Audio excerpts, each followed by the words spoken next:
नमस्कार मित्रांनो, आज आपण एका खास सणाची कथा ऐकणार आहोत। त्या सणाचं नाव आहे पिठोरी अमावस्या। हा दिवस प्रत्येक आईसाठी अत्यंत पवित्र आणि मुलाच्या आयुष्यासाठी मंगल मानला जातो। आपण नेहमी पाहतो आई या दिवशी उपवास करते, देवतांची पूजा करते। पण तुम्हाला माहिती आहे का ही परंपरा कशी सुरू झाली? यामागे दडलेली आहे एक विलक्षण पौराणिक कथा। आज आपण तीच कथा ऐकूया।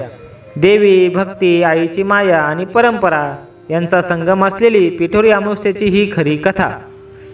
पूर्वीच्या काली जेव्हा पृथ्वीवर दैत्यांचे संकट वाढले होते, तेव्हा देवतांनी देवीकडे प्रार्थना केली।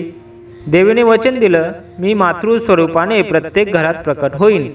आईचे व्रत, तिचं तप यातच माझा खरा वास असेल। त्या दिवसापासून मातृत्वाला दैवी शक्तीचं स्वरूप मानलं गेलं। देवांनी सांगितलं, ज्या स्त्रिया अमावस्येच्या दिवशी पिठापासून देवीची मूर्ती घडवतील, तिची भक्तिभावाने पूजा करतील, त्याच्या मुलांचं आयुष्य संकटातून मुक्त होईल। म्हणून हा दिवस पिठोरी अमावस्या म्हणून प्रसिद्ध झाला। एक महान राजा आणि त्याची राणी, दोघांचा संसार सुखात चालला होता। राज्य मोठं होतं, संपत्ती अमाप होती, पण एक दुःख होतं, त्यांना अपत्य नव्हतं। राणी दररोज देवळात जाऊन रडत होती, हे देवा, माझ्या मांडीवर एक बाल खेळू दे।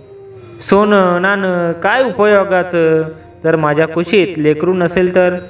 एके दिवशी एक साधू राणींची प्रार्थना ऐकतो। साधू, राणी, दुःख करू नकोस। पिठोरी अमावस्येच्या दिवशी पिठापासून मातृदेवतेची एक मूर्ती घडव।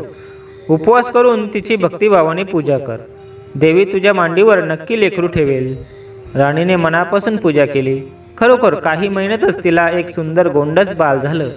संपूर्ण राज्य आनंदित झालं, पण राणीच्या मनात हळूहळू अहंकार वाढला। राणी गर्वाने म्हणू लागली, हे मूल माझ्या सौंदर्यामुळे जन्मलं। देवी देव काय करणार होते? माझं भाग्यच प्रबल होतं। देवी रागावली। काही दिवसात बाळाला ताप आला, आजार वाढला, वैद्य काहीही करू शकले नाहीत। राणी घाबरली, तिला साधूचं सांगणं आठवलं।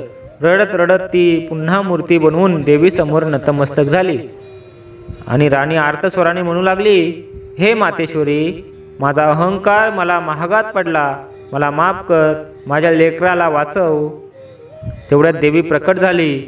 देवी गंभीर पण मायेच्या स्वरात म्हणाली, मुली, लक्षात ठेव, लेकरू तुझं असलं तरी त्याचं आयुष्य माझ्या हातात आहे। प्रत्येक आईनं उपवास, संयम आणि भक्तिभावाने माझी पूजा केली तर तिची मुलं निरोगी आणि दीर्घायुष्यरे होतात।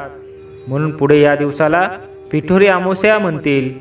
देवीच्या कृपेनं बाळ ठणठणीत झालं। राणी नम्र झाली आणि त्या दिवसापासून प्रत्येक वर्षी अमावस्येला आई देवीची पूजा करू लागली। मित्रांनो, आजही हजारो वर्षापासून आई हा उपवास करते। आई उपाशी राहते, तहान सहन करते आणि मुलाच्या दीर्घायुष्यासाठी प्रार्थना करत राहते। आईची ही श्रद्धा म्हणजे अपार माया आहे। खरं पाहता पिठोरी अमावस्या म्हणजे देवीच्या पूजेसोबतच आईच्या त्यागाचं आणि मायेचं पूजन आहे। मुलं कुठेही असोत, आईचं मन नेहमी त्यांच्या सावलीसारखं सोबत असतं। म्हणून या दिवशी आपण आईला धन्यवाद द्यायलाच हवं, कारण देव कधी दिसत नाही, पण देवासारखी आई आपल्याला रोज दिसते। मित्रांनो, ही होती पिठोरी अमावस्येची कथा। आईचं मन, तिचं व्रत, तिची प्रार्थना यातच खरा देवीचा वास आहे। या दिवशी आपण आईसाठी कृतज्ञ राहूया आणि तिचं मन दुखावणार नाही असं कोणतंही कृत्य टाळूया। आईला प्रणाम करून, देवीला वंदन करून तुम्हा सर्वांना या पिठोरी अमावस्येच्या हार्दिक शुभेच्छा। धन्यवाद।